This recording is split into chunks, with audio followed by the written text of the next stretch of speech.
What's up, guys? This is Courtney, one half of the Budget Deconstruction here, and welcome to Power Rangers Month. I'm bringing you guys the second review of mine. Well, the second team up review of mine, which will be a review of the legendary battle from Super Megaforce, which was the season and series finale for Super Megaforce. If each Power Ranger season after starting with Zeo was its own series, then technically this is also the series finale for Super Megaforce before it went into Dino Charge, I believe. Um, I didn't like Megaforce, so I didn't really watch a whole lot of it. Like it seemed like a bad copycat of Mighty Morphin with the Mentor, and then the second season Super Megaforce used the Gokaiger, I believe. It was based on Gokaiger, where the pirate theme, where they had Ranger keys and they were able to use the powers from the different teams. I just didn't like it. I thought the legendary battle was going to be epic because we saw footage of that from PMC in 2014, because the legendary battle debuted in 2015. Let me go ahead and get this IMDb page pulled up with the like trailer or whatever like that playing. But yeah, I didn't like Megaforce or Super Megaforce, but I thought that this had potential. I thought this was going to be crazy with a bunch of the Rangers that we were seeing on screen. There's a bunch of controversy with the legendary battle as far as them who they actually brought back to film the fight scenes.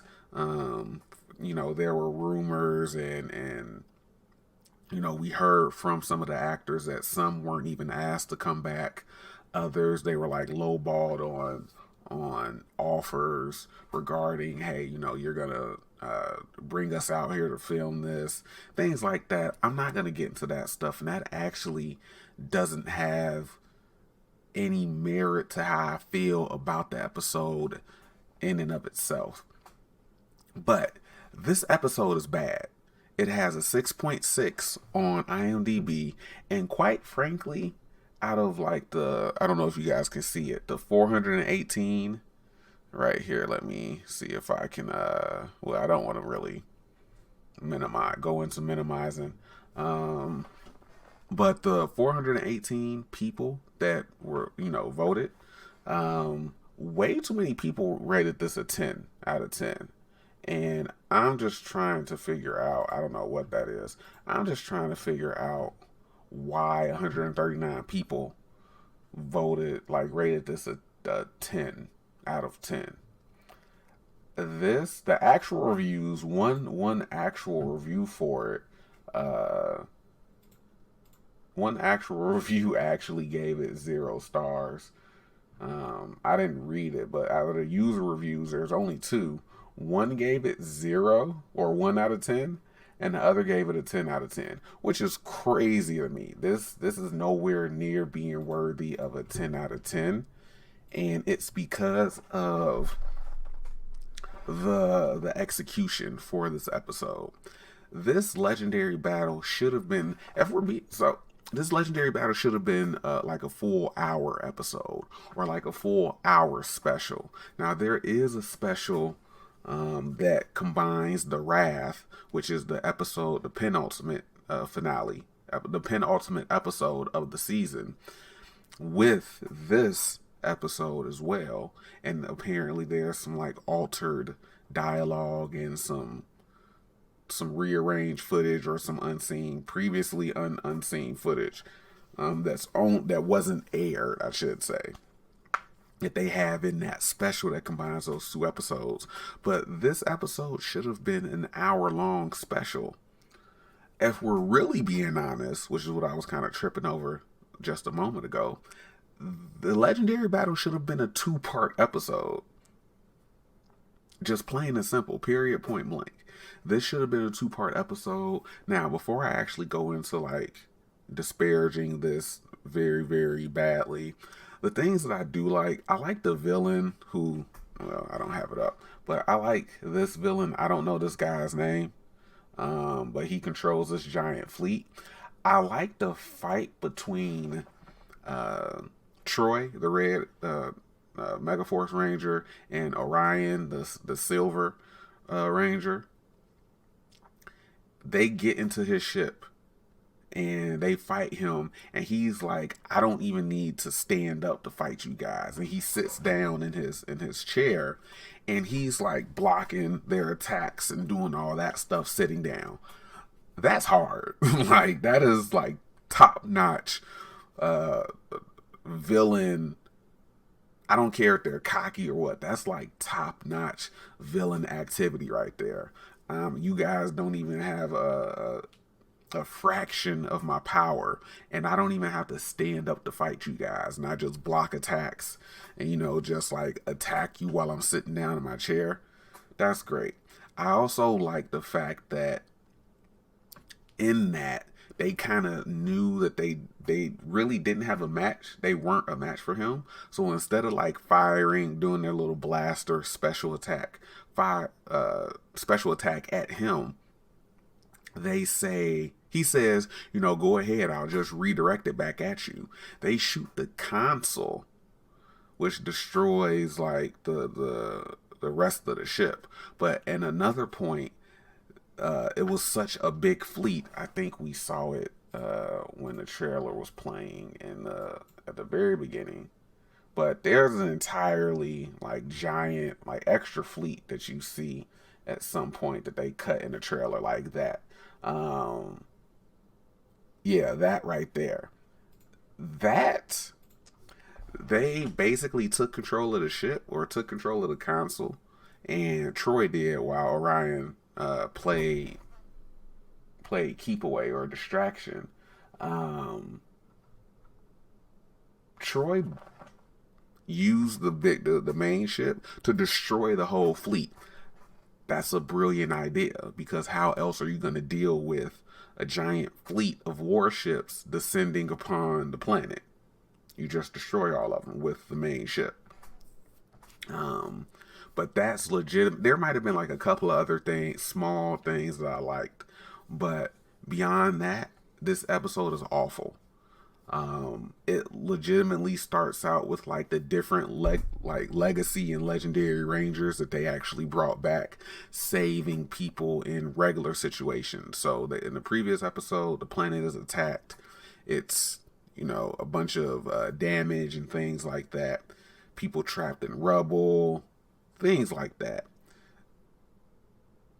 Particular legendary rangers start coming back and helping these people. So we have Lightspeed Rescue, we have Lost Galaxy, we have some other, Time Force. We have some other rangers that pop up, and they do this weird superimposing of their helmet on their face. So they'll hold the camera and they'll superimpose it on their face. I wish I can actually show you guys. Let's see if they have anything in the photos. Nope, they do not. So they don't have any shots of that. But they do this superimposed thing over their faces. I didn't like that, the actual superimposing thing, because it's like, who are you doing that for? Because this legendary battle, 90s kids and kids that grew up with Power Rangers know who these I'm not going to say all of them, but we know who most of these Rangers are. But even for the kids that are currently watching this, what is that not a distraction? Showing like superimposing this stuff, and it's really awkward, like the way that they hold it. They have the actors hold the pose so they can superimpose it. I don't know. Also, with Tommy, there's a kid trapped in the car that was teetering on the edge of this bridge. Tommy comes out of nowhere, lands on the hood of the car. There is no way you're telling me that car doesn't fall over the edge of that fucking bridge because he landed on it like that. I just don't understand. But it starts out like that with them saving it. and then the Megaforce Rangers like gathering together, and basically Troy giving a very stilted wooden speech of, these people are counting on us, we're going to be there for them. And we have an interview on the channel with Andrew Gray, who plays Troy.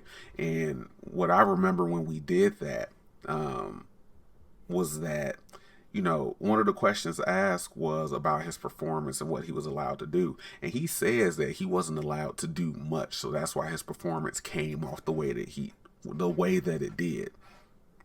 But then after that, after the whole attacking of the main bad guy in the ship, they they defeat him, and then they think it's over, and this super large army of the drones, I don't know what that army is called, but they start appearing in the distance. And then you see like the Ranger teams pop up on the cliff sides and things like that. And then that's when we get like the helmet reveals of who they brought back. This battle is the last 3 minutes of the episode. There is no universe where that makes sense. It just doesn't. Why would you spend 18 minutes out of so without commercials and everything like that, it's a 30-minute show.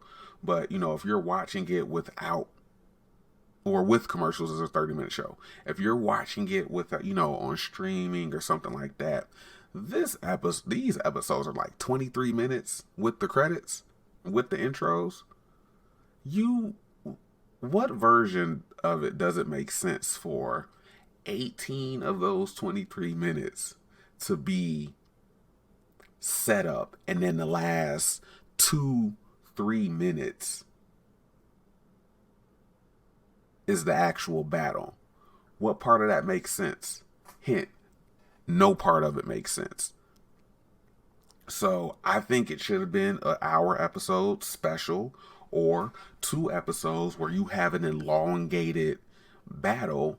And of course they did a lot of shooting of their own footage, and I don't know how much of the legendary battle from the Japanese series that they use, but it was weird because there were teams on the field or in the battle that were only represented by one person. So how are these two Rangers on the battlefield at the same time in the same shot? We shouldn't see Red Turbo. Well, okay, I can't use Red Turbo because technically we shouldn't see Red Turbo in the same shot or with the same team that in space is taking place. Or Mighty Morphin. Because although Mighty Morphin has the excuse of Rocky being the second Red Ranger, right? But what version of like Mighty Morphin, Zeo, Turbo in space does it make sense to have some of these characters that overlap? Tommy was Red Zeo, went from Red Zeo to Red Turbo. I didn't watch Turbo as a series, you guys know that. But halfway through that season, they changed teams, and that's when the team that ended up becoming an in-space team, the Space Rangers, became the Turbo Rangers. So TJ, who was blue in space, became Red Turbo halfway through the Turbo season. What sense does it make to have those 3 teams, Turbo, Zeo, in space, on the field at the same time, when at least 2 of those Rangers are played by one person?